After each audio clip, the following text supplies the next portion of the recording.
안녕하세요. 여러분의 입시를 책임지는 입시살롱 허태우 부스터 김성준 부스터입니다.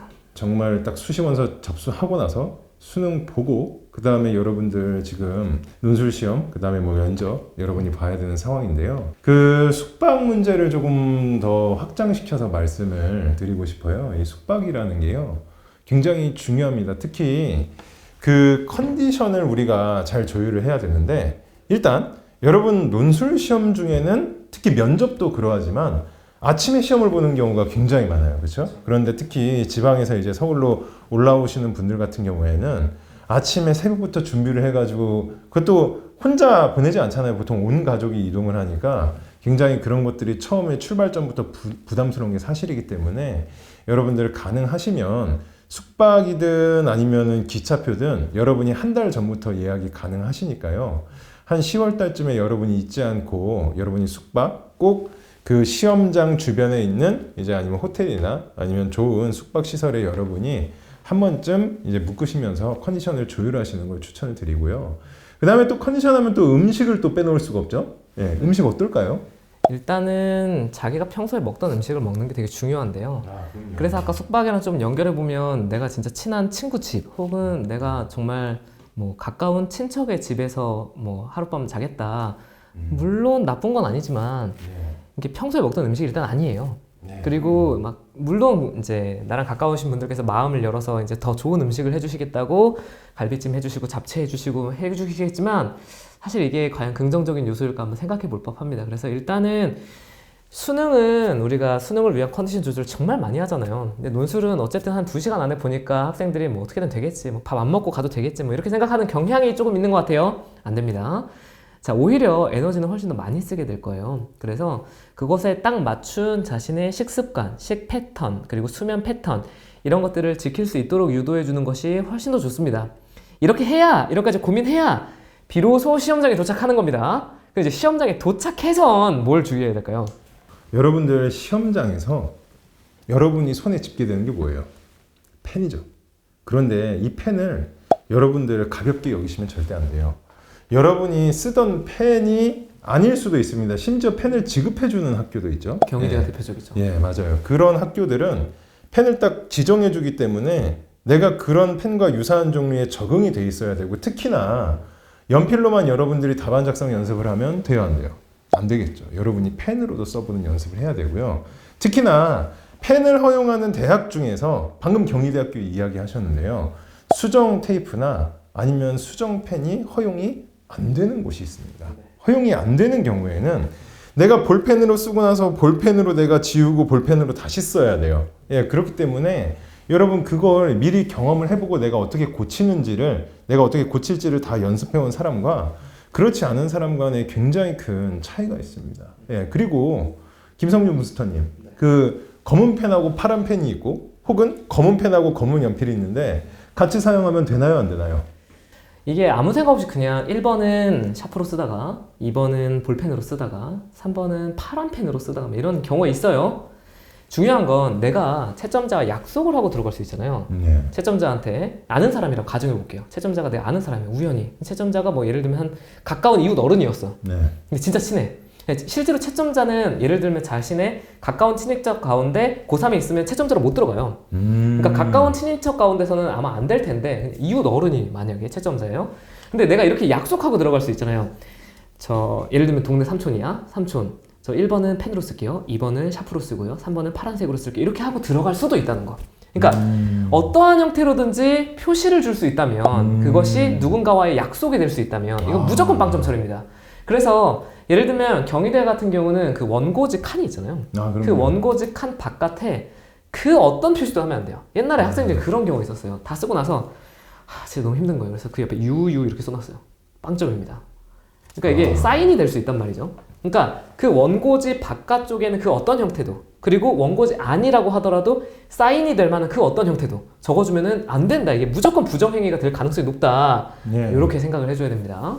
아, 그럼요. 여러분들 연습지가 제공이 되기 때문에 여러분이 정말 뉴뉴하고 싶으면 연습지에 뉴뉴하십시오. 예, 그리고 펜 항상 여러분들 펜을 써야 되는 대학도 있고 펜과 연필이 혼용되는 대학도 있는데 실제로 어떤 일도 있었냐면요. 학생이 그 습관이 있었어. 그런 학생들을 보셨죠? 펜 연습하는데 연필로 먼저 쓴 다음에 펜으로 그 위에 더 쓰는 친구들. 굉장히 위험할 수 있어요. 왜냐면요. 저는 진짜 가슴이 덜컹했어요. 선생님 답안 잘 쓰고 나왔대요. 시험 끝나고 물어봤는데. 근데 시간이 없어서 연필로 다 써놓긴 했는데 펜으로는 조금만 쓰다 나왔어요. 불합격입니다. 근데 저는 그 학생이 차마 앞에서 야, 너 그거 불합격인데 라고 이야기를 하기가 너무 어렵더라고요. 왜냐면 시험을 막 보고 나온 상황에서 자기는 다 썼으니까 기분이 좋아했겠죠. 그런 사소한 실수들이 여러분 정말 억울한 상황을 발생시킬 수 있기 때문에 여러분은 펜 진짜 조심하셔야 되고요. 그 다음에 시험 시간. 만약에 내가 좀 뒷줄에 앉았어. 내가 좀 약간 뒤에 앉았어. 그래가지고 앞에서 이제 시험 감독관이 하나씩 시험 끝나고 거두는데 내가 뒤에서 펜을 들고 조금씩 내가 더 그래도 한 20초, 30초라도 시간이 더 있으니까 내가 좀 더 적는다. 이거 됩니까? 안 됩니까? 안 되죠. 무조건 빵점입니다. 빵점입니다. 이 시간 관리 잘 해주셔야 돼요. 시간이 남아도 문제예요. 시간이 남았으면 문제가 쉽다고 생각하면 안 되고 내가 뭘 안 썼구나라고 생각하고 계셔야 돼요. 시간이 모자라다. 연습이 부족한 겁니다, 사실. 그래서 학교별로 요구하는 분석 시간과 쓰는 시간은 어느 정도 정리가 돼 있어요. 그래서 그 시간에 맞춰서 쓰는 연습이 되어 있고 거기에 맞춰서 마무리를 해줘야 됩니다. 선생님께서 분명히 얘기하실 거예요. 채점관은 3명이 들어올 겁니다, 평균적으로. 펜 놓으라고 하는 순간 안 놓으면 빵점이에요. 그래서 시간 정확하게 지켜줘야 되고 그리고 거기에 충분한 형태의 연습까지 해줘야만 그 시험 날에 불이익을 당하지 않는다. 물론 뭐 너무 당연한 건 얘기하지 않을게요. 전자기기 가져가지 않는다. 뭐 이런 건 너무 당연하고 핸드폰 가져가지 말고 그냥. 그래서 그런 간단한 사안들을 차치하고라도 시험 현장에서는 최고의 효율을 누릴 수 있도록 나 마음도 준비를 해주고 주변 환경도 준비를 해주고 그다음 시키는 거 잘 따라주고 쓸데없는 거 하지 말고 이렇게 지켜주는 게 시험장에서 지켜야 할 가장 중요한 매너가 될 거예요. 근데 이제 지금 합격 발표를 수능 전에 발표하는 학교도 있죠. 그럼요. 그리고는 수능 이후에 합격 발표되는 학교들은 상당수가 크리스마스 전후에 발표를 하는 경향이 있어요. 이게 이제 수능을 보고 나서 수능 점수가 나오고 그리고 나서 채점이 시작되기 되죠. 그리고 보통 12월 뭐 14, 15부터 시작해서 뭐 12월 뭐 20일 뭐 이런 식으로 이제 합격자가 발표가 날 겁니다. 합격 발표를 기다리는 동안은 어떻게 할까요? 거의 공통적으로 정해져 있는 날짜가 있어요. 이제 작년 같은 경우에는 12월 16일로 딱 정해져 있었는데요. 보통 이 16일 한 플러스 마이너스 이틀이라고 생각하시면 되는데 보통 16일로 딱 정해져 있으면 14일이나 15일에 발표가 나는 경우가 굉장히 많습니다. 그런데 이걸 일찍 확인하셔야 되는 이유가 뭐냐면요. 16일에 확인해도 합격했으면 그만이지만 14일, 15일에 확인했는데 예비번호야. 그러면 여러분은 핸드폰과 여러분의 몸이 온 가족이 하나가 되셔야 됩니다. 왜냐면요. 여러분 예비번호는요. 만약에 나의 앞에서 합격한 학생이 만약에 내가 이 대학에 입학할 의사가 없다라는 걸 명확하게 밝히면 입학 포기를 하면요. 예비번호 1번에게 먼저 전화가 갑니다. 근데 그 예비번호 1번에게 전화가 갔을 때 대학 측은 전화를 받을 때까지 절대 기다려주지 않습니다. 그렇기 때문에 여러분이 원서를 접수했을 때 등록했던 번호가 있을 거예요. 그 번호들로 전화를 다 해보고 연락을 받지 않으면 여러분이 그 대학에 입학할 의사가 없다는 것으로 간주하고 그 다음 예비 번호에게 전화가 가기 때문에 여러분 반드시 전화를 받아서 그 즉시 입학을 한다는 의사를 밝혀 주셔야 됩니다. 그렇기 때문에 여러분 어떻게 해야 돼요? 반드시 최대한 빨리 여러분이 만약에 발표가 16일이면요. 한 13일, 14일부터 계속 한 번씩 확인을 해보세요. 확인을 해보고 예비번호가 뜨면 여러분들 실망하지 마시고요. 예비번호 빠지는 건 물론 매년 불규칙하지만 어떻게 될지 모르니까 예비번호 기다리면서 이거 빠지길 기다리면서 여러분들이 핸드폰은 꼭 그때 막 핸드폰 바꾸거나 하지 마시고요. 아니면 어디 뭐 여행 가거나 아니면 뭐 사람 많은 곳에 여러분 함부로 가지 마시고 왜냐면 전화가 굉장히 불규칙한 시간대에 와요. 오전에 올 수도 있고요. 막 저녁에 올 수도 있는데 막 저녁에 여러분들 콘서트장 이런 데 가 있으면 안 돼요. 안 돼요. 여러분들 집에서 경건하게 기다리시기 바랍니다. 그 다음에 이제 예비번호가 다 돌았는데도 불구하고 불합격할 수 있어요. 그리고 그럼요. 사실 논술이 예비번호가 많이 도는 전형은 아닙니다. 예. 근데 예비번호를 받았다는 건 기본적으로 글을 좀 쓸 수 있다는 얘기이기도 해요. 그게 방증이기도 하죠. 특히 예비번호 초반 번호를 받았다 이런 경우는 참 저희도 아쉽습니다. 너무 아쉽다. 그러니까 원래 잘 쓰던 아이들이었는데 그러니까 논술 예비번호를 받고 떨어졌기 때문에 안타깝습니다.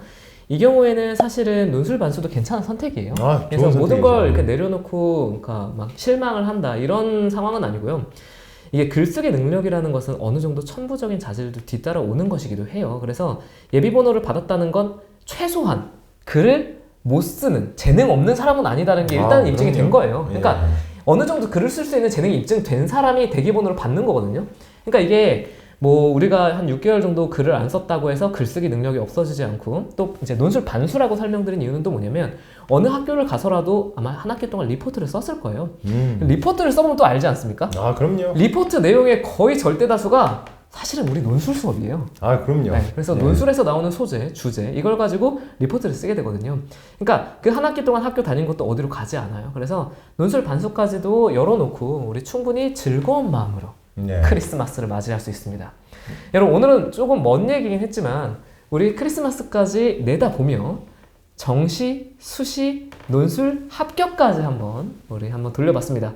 학생들 여러분 모두가 좋은 성과를 받을 수 있기를 기원하며 또 즐거운 크리스마스가 되기를 기원하며 또 내년에는 좋은 대학 생활이 기다리고 있기를 기대하며 좋아요, 구독, 댓글 남겨주세요. 감사합니다. 네, 감사합니다.